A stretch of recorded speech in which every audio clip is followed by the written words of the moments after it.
కర్కాటక రాశి వారికి మాఘ పూర్ణిమ సందర్భంగా, ఆదివారం పుష్యమీ నక్షత్ర సందర్భంగా, మహాశివరాత్రి సందర్భంగా ఎలాంటి విధి విధానం పాటించడం వలన సప్తమ స్థానంలో చతుర్గ్రహ దోష పరిహారము, అష్టమ రాహు దోషాన్ని తొలగించుకొని అఖండమైన లక్ష్మీ కటాక్షం పొందుతూ విపరీతమైన రాజయోగానికి స్వాగతం ఎలా పలకాలో ఈ వీడియోలో సవివరంగా సంపూర్ణంగా తెలుసుకుందాం. కర్కాటక రాశిలో ఏ ఏ నక్షత్రాలు వస్తాయనగా పునర్వసు నక్షత్రంలోని చివరి అయినటువంటి 4వ పాదము, పుష్యమీ నక్షత్రంలోని 4 పాదాలు, ఆశ్లేష నక్షత్రంలోని 4 పాదాలు కలిపితే కర్కాటక రాశి. రాశాధిపతి చంద్రభగవానుడు. వీరికి ధనవాక్కు కుటుంబ స్థలంలో కేతు సంచార స్థితి ఉండడం వలన వీరి యొక్క తెలివితేటలు చాలా అమోఘం. అంటే ఎద్దటి వ్యక్తులకు ఎప్పుడు వీరు అందకుండా ప్రయాణం చేయాలి అనేటువంటిది వీరి యొక్క ఆలోచన ఆశాజనకంగా ఉంటాయి.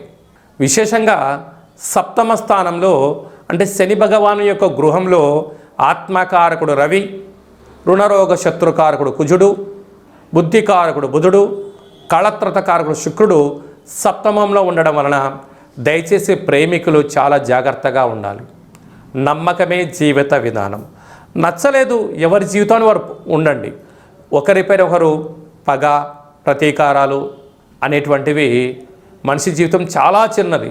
ఉండబడిన వాటితోనే తృప్తికరమైన, ఆనందకరమైన, ఆరోగ్యకరమైనటువంటి జీవితం పొందే మానవ ప్రయత్నం చేయండి. పగలకు, ప్రతీకారాలకు వెళ్తూ విలువైన బంగారు భవిష్యత్తు రోజులను మీ చేతులతో మీరు కాల రాసుకోవద్దు అని చెప్పి జ్యోతిర్విజ్ఞానం తెలియజేస్తుంది. ప్రధానంగా ప్రైవేట్ రంగాలుగా ఉండబడిన వారు ఉద్యోగంలో ఒడిదుడుకులు, పై అధికారులతో ఇబ్బందులు, సహ ఉద్యోగస్తులతో ఇబ్బందులు, కింది స్థాయి ఉద్యోగస్తులో మనస్తాపం చెందే పరిస్థితి ఉంటుంది. కనుక ఇలాంటి కాల సమయంలో మౌనం, చిరునవ్వు, ప్రశాంతత చాలా అవసరం అని చెప్పి కూడా గుర్తు పెట్టుకోగలగాలి.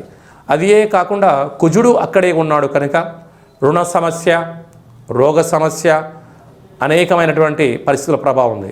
అష్టమంలో రాహు సంచార స్థితి, అనారోగ్యము, నరాల బలహీనత, చిన్న చిన్న సమస్యలకు విలవిలలాడే పరిస్థితి చాలా అధికంగా ఉంటుంది.